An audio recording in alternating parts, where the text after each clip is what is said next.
በምድረ በዳ ውስጥ እንዲሆነ በዓይኖች ያየሁትን በጆሮች የሰማሁትን ነግራችኋለሁና ወዳጆቼ ሆይ ልብ ብላችሁ አድምጡኝ። በስመ አብ ወወልድ ወመንፈስ ቅዱስ አሐዱ አምላክ አሜን። ከዕለታት አንድ ቀን በአልፊው ምድረ በዳ ውስጥ ዘዋወር በዛ ባሉ ሸለቆች፣ ተራራዎችና ሰው እንደወዳጅ በሚንከባከቡ አራዊት ተደንቄ እግዚአብሔርን አመሰግንኩ። ወደ ምድረ በዳው እምብርት ዘልቄ ስገባ እጅግ ብዙ ምንጮችና ዛፎች መኖራቸውን አስተዋልኩ። ከአንዱ ዛፍ ከበረሃው ሙቀትና ቅዝቃዜ የተነሳ ነጭ ወደ መሆን የተቀየረ የራስ ቅል አገኘሁ። በዚህም እግዚአብሔርን አመሰገንሁና ይህ የራስ ቅል የማን እንደሆነና ምን አይነት ሕይወት ይመራ እንደነበር ለማወቅ ፈለግኩ። አሁን የት እንደሚኖርና ምን አይነት ሕይወት ይመራ እንደነበር ይነግረኝ ዘንድ የራስ ቅሉ አንደበት ተሰጥቶት ቢያናግረኝ ተመኘሁ። ሚስጥሩን እንዲገልጽልኝ ፊቴን ወደ ምስራቅ አዙሬ እግዚአብሔርን በጸሎት ጠየቅኩ። ጸሎቴን ከመጨረሴ በፊት እንዲህ የሚል ድምፅ ሰማሁ። አባ እስጢፋኖስ፣ አሁን የምነግርህ ለአንተም ለባልንጀሮችህ ማስጠንቀቂያ ነውና ልብ ብለህ አድምጠኝ። ስለዚያች አስፈሪ የፍርድ ቀን ለባልንጀሮችህ በሙሉ አስጠንቅቀህ ንገራቸው። ክርስቶስ ዳግመኛ በሚመጣበት በሙታን ትንሣኤ ዕለት ቸርነትን ማድረግና በእምነት በሚሰራ ሥራ ሰው ሁሉ ወደ እግዚአብሔር ይቀርባል እንጂ ወንድም ወንድሙን፣ አባት ልጁን አያድንም። በትጋትና በጸሎት ለማይኖሩ ወዮላቸው። በዛች ለጸሎትህ ልክ እንደ ጧፍ ደምቃ ትበራለችና እንዳትሰለች ተጠንቀቅ። ብዙ ስቃይ ወዳለበት፣ እሳቱ ወደማይጠፋበት፣ ትልሙ ወደማያንቀላፋበት እኔ ወደምኖርበት ቦታ እንዳይመጡ የምነግርን ሁሉ ለሰዎች ንገራቸው። በምድር ላይ የነበረኝን ሕይወት ልንገርህ፣ ስማኝ። ምንም እንኳ ብዙ ገንዘብ ቢኖረኝም በማንኛውም ሰው ላይ የመቀናና ለድሆች የማራራ ሲበዛ ስስታም ነጋዴ ነበርኩ። ጸሎት ጸልዬ ማላቅና ለማንም የማልራራ ጨካኝ ነበርኩ። እግዚአብሔርን ለማመስገን ይሁን እርሱን ለማስደሰት ምንም ያደረኩት ነገር የለም። ሰውን ሁሉ የሚወዱና ብዙ የፍቅርና ቸርነት ሥራዎችን ይሰሩ የነበሩ ደጋግ ወንዶች ልጆች ነበሩኝ። መልካም ሥራ እንድሠራ ይመክሩኝ ነበር። እኔ ግን አልሰማቸውም ነበር። ገንዘቤንም እንዳያገኙ አደርግ ነበር። ምንም እንኳ ብዙ ሀብት ቢኖረኝም አንድም ቀን ግን ባለኝ ሀብት ንብረት ደስ ብሎኝና ረክቼ አላቅም። አንድ ቀን ለንግድ ወደ ሩቅ አገር ሄድኩ። ብዙ ግመሎችን ከሎሎች ጋር ይዤ በመጓዝ ላይ ያለሁ በአንድ በረሃ ውስጥ የሚገኝ ዛፍ ስር ጥቂት ለማረፍ ተዘጋጀሁ። መንገድ የሚመራኝ ሰው አስከትዬ እጅግ ብዙ ገንዘብና ዕቃዎችን ለንግድ ይዤ ነበር። አንድ ቀን ሙሉ በበረሃ ውስጥ ከተጓዝን በኋላ መንገድ የሚመራኝ ሰውዬ አቅጣጫው ጠፋበት። ወዴት እየሄድን እንደሆነ ሳናቅ ለ3 ቀናት ያህል ያን በረሃ ዞር ነው። እግዚአብሔር ለመንገዱ መሪ ያልሆነለት ሰው ወዮለት። የፀሐዩ ሙቀት ይለበልባል። ግመሎች ሞቱ። ሎሎዎችም ትተውኝ ሄዱ። እኔ ብቻ ቀረሁ። በዛ ምድረ በዳ ውስጥ እጄ ላይ የቀረውን ስንቅ እየተመገብኩ ለተጨማሪ 3 ቀናት ቆየሁ። እየሞቱ እንደሆነ ተሰማኝ። ነፍሴን ሊያድን የሚችል ምንም መልካም ምግባር እንደሌለኝ፣ አሁን ከደረሰብኝ መከራ መውጣት የሚያስችል ስልጣን እንደሌለኝ በማሰብ ሕይወቴን እንዴት በፍጥነት እየጠፋች መሆኑን ሳይ በጣም ተጨነቅኩ። በቀጣዩ ቀን አይኖቼ ከበዱብኝ፣ ማየት ተሳነኝ። በሶስተኛው ቀን አይኖቼ ተከፈቱና ከአፉ እሳት የሚተፋ የእሳት ሰይፍ የያዘ እጅግ በጣም የሚያስፈራ መልአክ አየሁ። ነፍሴ ከሥጋዬ እንድትለይ አዘዛት። ነፍሴን በእጁ ጭፍለቅ አድርጎ ያዛትና ለዲያብሎስ ሰጠው። ከዛም በሹካ መሳይ ሹል ነገር ወጓትና ብቻዬን ወደምኖርበት ወደዚህ የስቃይ ቦታ አመጡኝ። ከዚህ እኔ ከምኖርበት የስቃይ ቦታ አጠገብ መጨረሻው በማይታይ ጥልቅ ጉድጓድ ውስጥ የሚኖር በዓለም ሳለሁ የማውቀው ስራዎቹ ልክ እንደኔ የከፋ ሽማግሌ አየሁ። እርሱም በከባድ ስቃይ ውስጥ ይኖራል።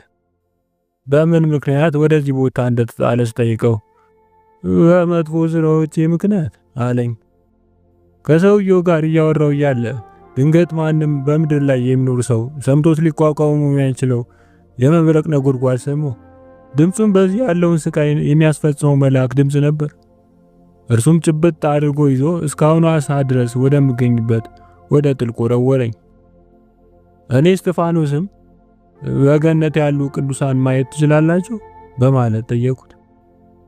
እርሱም በእነርሱና በእኛ መካከል ሊለካ የማይችል ርቀት ስላለ እነርሱም ማንም ሊያያቸው አይችልም።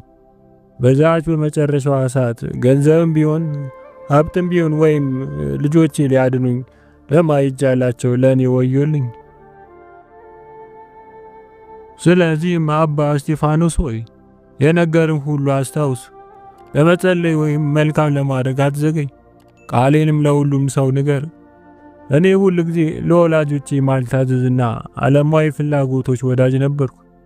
በመጽሐፍ ቅዱስ ትእዛዛት መሰረት አልኖርኩም። ምንም እንኳን ወደዚህ ዓለም የመጣው ጌታ ከድንግል ማርያም እንደተወለደ በገዛ ፈቃዱ መከራ እንደተቀበለ ባውቅም በኢየሱስ ክርስቶስ ግን እምነት ኖሮኝ አያውቅም። ሰው በቅዱስ ጥምቀትና በቅዱስ ቁርባን እንደሚድን ባውቅም በትዕቢቴ ምክንያት በእነርሱም መኖርን ትእዛዛቱን መከተል እምቢ አልኩ። እነዚህ ጸጋዎች በፍጹም ቸል እንዳትል እነዚህን ጸጋዎች በፍጹም ቸል እንዳትል ይህን ሁሉ ለአንተ እንድነግርህ ታዝዤ ነው ብሎ መናገሩን አቆመ። እኔ እስጢፋኖስ ያን የራስ ቅል ወደ አንድ ዋሻ ወሰድኩና ጉድጓድ ቆፍሬ ቀበርኩት። ከዚያም ወደ ወንድሞቼ ዘንድ ሄድሁና ሁሉንም ነገር ነገርኋቸው።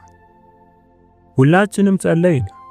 ከሙታን ትንሣኤ በኋላ ቃል በተገባልን በኢየሱስ ክርስቶስ ዘላለሙ የተስፋ እንኖር ዘንድ እንደ እግዚአብሔር ፍቃድ በታማኝነት ለመኖር የተገባንን ሆን ዘንድ የሰራዊት ጌታ እግዚአብሔርን በጸሎት ጠየቅን። አባ ያዕቆብ በአንድ ወቅት እንዲህ አለ። ጳጳስ ሆኜ ከመሾሜ በፊት ገና በመነኩሴነት ገዳም ውስጥ እያለሁ ወንድሞቼን ለመጎብኘት ወደ ታርኖት ከተማ መሄድ ፈለኩ። በጉዞዬ ምርኩዝ ትሆነኝ ዘንድ በትር ይዤ ነበር። እኩለ ቀን ሲሆን ውሃ ስለጠማኝ ለጥቂት ጊዜ አረፍ ብዬ ከአካባቢው ከሚገኝ ወንዝ ውሃ ጠጣሁ። ውሃ እየጠጣሁ እያለ ወንዙን በመሻገር ላይ የነበረን ሰው የያዙ 3 በርበሮችን አየሁ። የያዙን አንድም ሳያስቀር ወስደውበታል። ውሃ ውስጥ አስጥመው ለመግደል ስለፈለጉ እጁንና እግሩን አስረውት ነበር። ይህን ሁሉ በሰውየው ላይ ሲያደርጉበት ከርቀት ቆሜ ስመለከታቸው ስለነበር እነርሱን እኔ ሊያዩ አይችሉም ነበር። ሊገድሉ ሲሉ ድምፄን ከፍ አድርጌ ጮህ። ከሀገረ ገዢው የታጠቁ ወታደሮች መካከል አንዱ እንደውም ስላሰቡ ሁሉም ፈርተው ወደ ወንዝ እየዘለሉ ገቡ። ወንዙ መጠኑን የሚጨምርበትና የሚሞላበት ወቅት ስለነበር አንዱ በአንዱ ላይ የተንጠላጠሉ ወንዙ ውስጥ ሰጥመው ቀሩ። ከዚያ አጋጣሚ በኋላ ለብቻ ተቀመጥኩና ለራሴ እንዲህ አልኩ። ዛሬ ከባቲ ወጥቼ ይህን ሊላን የሚረብሽ ትዕይንት አየሁ። እነዚህ ሰዎች ውሃ ውስጥ ሰጥመው የቀሩት በእኔ ምክንያት ነው። ምናልባትም በሕይወት ቢቆዩ ኑሮ ንስሐ ሊገቡ ይችሉ ነበር። ለዚህ የንስሐ ዕድሜ አለመብቃታቸው የእኔ ድክመት ነው። ከዚህ ትዕይንት በኋላ ነበር የሆነው ሁሉ እግዚአብሔር የኃጢአተኛ ዕጣ ፈንታው ምን ሊሆን እንደሚችል ሊያሳየኝ መሆኑን የተረዳው። ወደ ሰውየው ሂጄ ተገናኘሁትና የእርሱን ገንዘብ ብቻ ይዞ ከሞት ስለዳነ በፍጥነት ቦታውን ለቆ እንዲሄድ ነገርኩት። የእርሱ ገንዘብ የትኛው ምን ያህል እንደሆነ አላቅም፣ ግን የዚህ ዓለም ፍቅር ልቡን አቃጥሎት እንደነበር የሚያሻማ ነገር አልነበረ። ምክንያቱም ውሃ ውስጥ ገብተው የሞቱትን የ3ቱን በርበሮችን ሀብትና ንብረትም ጭምር መውሰድ ይፈልግ ነበርና። ሁለታችንም ወደ ታርኖት እየተጓዝን ነበር። ምንም እንኳን አብሮኝ እየተጓዘ ቢሆንም ከየት እንደሆነና ወዴት እየሄደ እንደነበር አልጠየቅኩትም። በኋላ ላይ ቆየት ብዬ ስለ ዲያብሎስ ወጥመድና አባባዮች ቢነግረውም እርሱ ግን ሊሰማኝ አልፈለገም ነበር።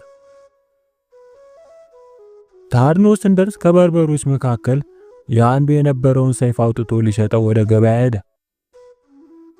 አንድ ሰው ፈጠን ብሎ ወደ እርሱ ጠጋ አለና ይህን ሰይፍ ከየት ነው ያገኘው ብሎ ጠየቀው። እርሱም የገዛ ንብረቴ ነው፣ ገዝቼው ነው፣ አሁን ልሸጠው ፈልጋለሁ በማለት መለሰለት።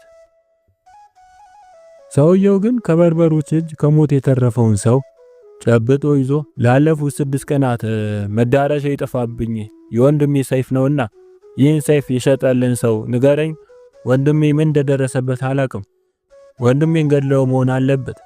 ከዛም ሰይፉን ወሰድክ። ወደ ሀገረ ገዢ ወሰደውና ይህ ሰው ወንድሜን ገሉ ሰይፉን ወስዶበታል በማለት ከሰሰው። ሰይፉ የወንድሙ ለመሆኑ በምክር ተረጋገጠ። ያ ሰይፉን ሊሸጥ የነበረው ሰው ደግሞ ራሱን መከላከል የሚያስችል በቂ ማስረጃ ማቅረብ ሳይችል ቀረ። ሀገረ ገዢው ሰይፉን ሰርቋል የተባለው ሰው በሰረቀው ሰይፍ አንገቱ እንዲቆረጥ አዘዘ። የዚህ ነገር ዜናው በከተማው ተናኘ። እኔ ያዕቆብ ግን የሚወራው ወሬ ስለዚያ ሰው ይሁን ስለሌላ እርግጠኛ አልነበርኩም ነበር። ነገሩን ለማረጋገጥ ከባልንጀሮቼ አንዱን መነኩሴ አስከትዬ ወደ ከተማ ሄድኩ። ያ ከበርበሮች እጅ ያመለጠው ሰውዬ እጆቹና እግሮቹ ታስረው አንገቱ ለመቆረጥ ሲጠብቅ አየሁት። በዚህ ጊዜ ወዲያውኑ ወደ ሀገረ ገዢ ሄድኩና እግዚአብሔር ሕይወትህንና መንግስትህን ይጠብቅ፣ ልነግርህ የምፈልገው አንድ ሚስጥር አለኝ በማለት እውነታውን አስረዳሁት። ቃሌን በጸጥታ ሲያዳምጠኝ በዓይኔ ያየሁትና የሰውየውን ታሪክ ነገርኩት። ሀገረ ገዢውም እጅግ በጣም ተደነቀ። ከዛም ሰውየው እንዲለቀቅና የተሰረቀው ሀብት ንብረት ሁሉም ለበርበሮች ዘመዶች እንዲመለስ ሀገረ ገዢው አዘዘ። ይህ ሰው መጀመሪያ ከመታረድና ውሃ ውስጥ ተጥሎ ከመሞት ዳነ። ሁለተኛ ደግሞ በሰረቀው ሰይፍ አንገቱ ከመቆረጥ ዳነ። ከዚህ በኋላ ይህ ወጣት አባቴ ሆይ ልጅ መሆን እችል ዘንድ ይህን ዓለም መተውና ወደ እግዚአብሔር መንግሥት መቅረብ ፈልጋለሁ አለኝ።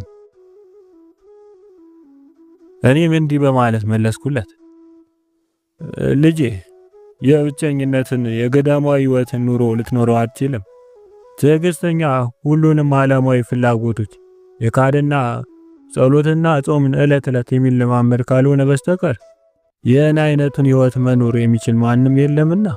በገዳም የሚኖር ባህታዊ ሁሉንም የሰው ልጆች ያለምንም ተከፍሎ ይወዳል። በመልካም ስራዎቹም እግዚአብሔርን ያስደስታል። በክፉዎች መንገድ አይሄድም። ከትዕቢተኞች ራሱን ይለያል። የገዳማዊ ሕይወትን ስርዓቱን ባህሉን ካስተማርኩትም በኋላ በገዳም ብቻዬን መኖር ፈልጋለሁ ከሚለው ሐሳቡ ፍንክች አላለም ነበርና ልጄ ስንፍና ወደ ኃጢአት ይመራልና ተነሳ አልሁት። ሶስታችን እኔ፣ ያዕቆብ፣ በታርኖት አብሮኝ ወደ ሀገረ ገዢ የሄደው መነኩሴና ይህ ወጣት ሆነን ወደ ገዳም አብረን ተመለስን። ከታርኖት አብሮኝ ከነበረው መነኩሴ ጋር በገዳሙ ተውሁትና እንዲንከባከበው ጸሎትና ጾም እንዲያስተምረው መነኩሴውን አደራ ብዬ ወደ ባቴ ተመለስኩ። አዲሱ ወንድማችን የተሰጠውን ኃላፊነት የገዳሙን በር መጠበቅ ነበር። ጠንካራና ጤናማ ሰው ነበር። በጀመረው አዲስ የገዳማ ሕይወትም በሚሰራቸው ስራዎች ሁሉ እግዚአብሔርን የሚያስደስት ነበር። ከዛም የተቀደሰውን የምንኩስና ልብስ አለበስኩ። በየዕለቱ በጾም በጸሎትና በርህራሄ እያደገ የሚሄድ ሆነ። አንድ ሌሊት በጸሎት ላይ ያለ የመልካም ሥራ ሁሉ ጠላት ዲያብሎስ አባቱን መስሎ ወደ እርሱ መጣ። እናቱ አስቀድማ ሞታ ስለነበረ ወደ ቅዱሱ ጠጋ ብሎ እንዲህ አለው፣ ልጄ ዘካርያስ አንተን ለማሳደግ ብዬ ሙሉ ሕይወቴን ጠንክሬ ስሰራ ኖሬያለሁ። ቢያንስ አሁን በእርግና ዘመኔ ደግሞ አንተ ልታግዘኝ እንደሚገባ አስባለሁ። ታዲያ ምንድነው ልቦናን በእኔ ላይ ያጸናብህ? ለምንስ ብቻህን ትኖራለህ? አሁን አርጅቻለሁ። ከአንተ በስተቀር ማንም የለኝም። ማንም ካንተ እንዳይወስድብህ ያለኝ ገንዘቤና ንብረቴን ልሰጥ እፈልጋለሁ።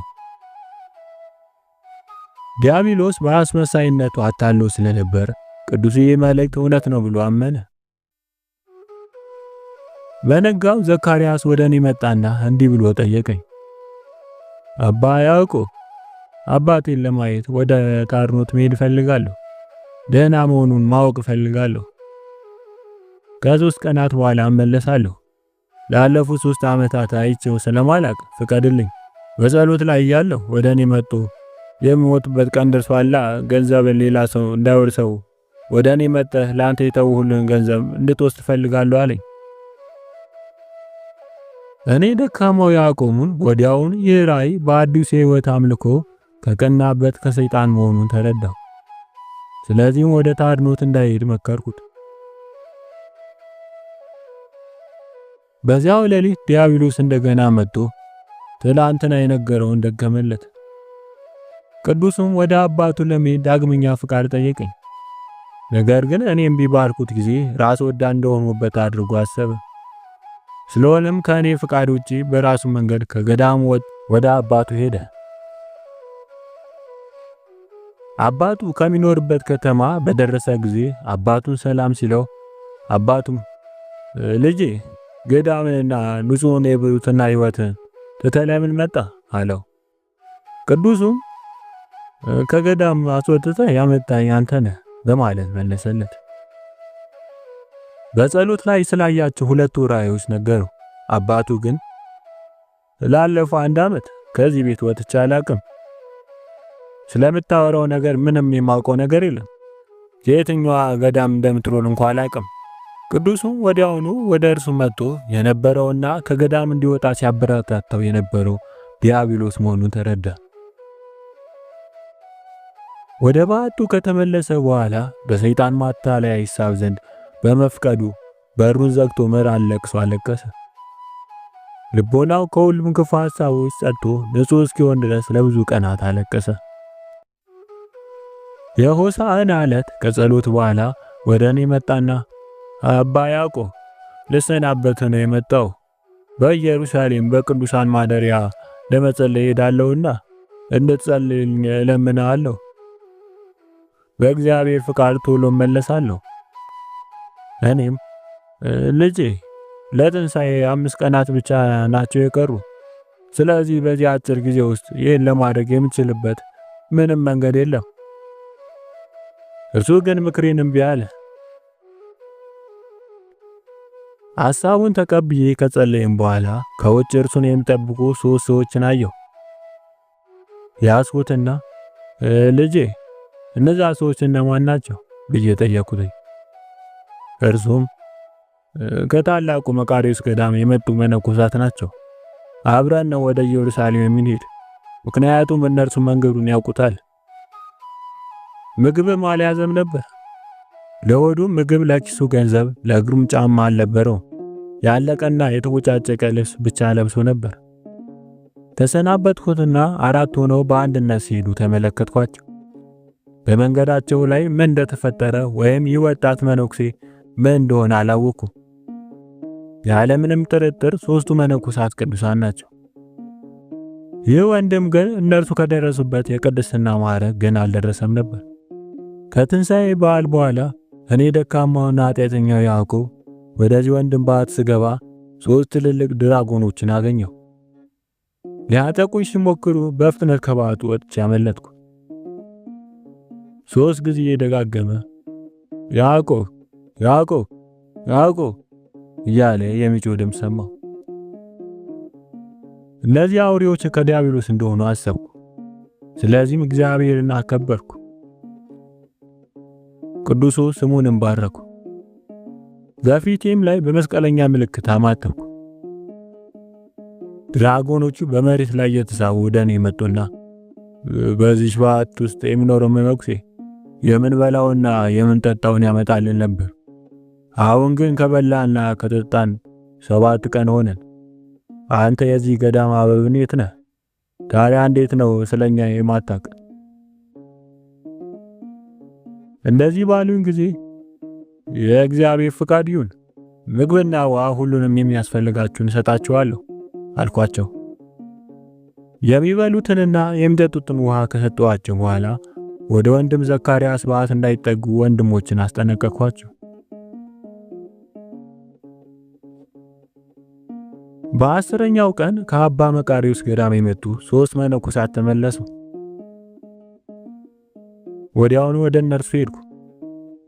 ግን ከእነርሱ ጋር አብሮ ስላልተመለሰ ስለ ልጄ ስለ ዘካርያስ ለመጠየቅ አመነታሁ። ስለ ውቧ ኢየሩሳሌም ከተማ ታሪክ ይነግሩ ጀመር። እኔም አንድ ቀን ወደዛ ለመሄድ ተመኘሁ። እነዚህ አረጋውያን አባቶች ወደ ኢየሩሳሌም እንዴት እንደተጓዙና በዚያ አጭር ጊዜ እንዴት ተመልሰው እንደመጡ ለራሴ ተደነቅኩ።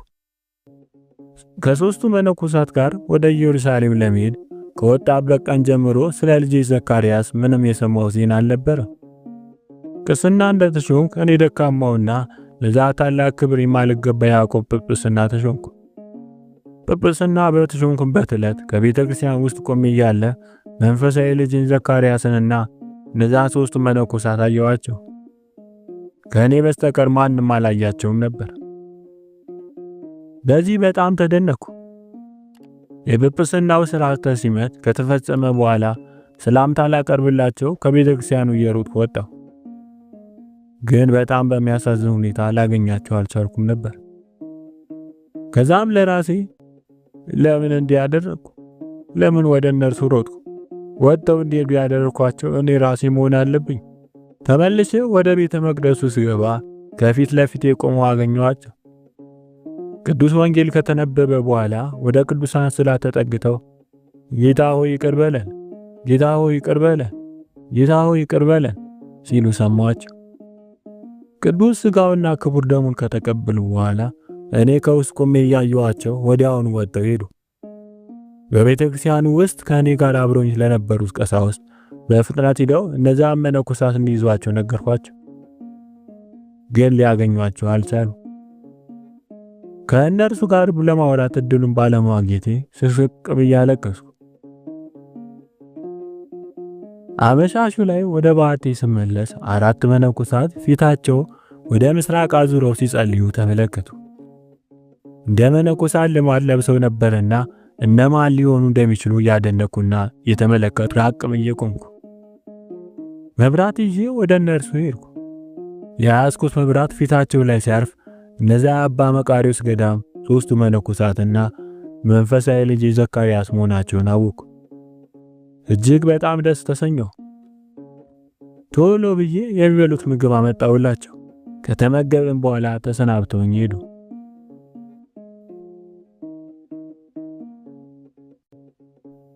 ከባህሪ አባቱ ከአብና ማህያዊ ከሚሆን ሕይወቱ ከመንፈስ ቅዱስ ጋር ምስጋና፣ ክብር፣ አምልኮና ስግደት የሚገባው ጌታችን መድኃኒታችን ኢየሱስ ክርስቶስ ዛሬም ዘወትርም ለዘላለሙ የተመሰገነ ይሁን። ወስብሐት ለእግዚአብሔር ወለወላዲቱ ድንግል ወለመስቀሉ ክቡር አሜን። ይቆየን።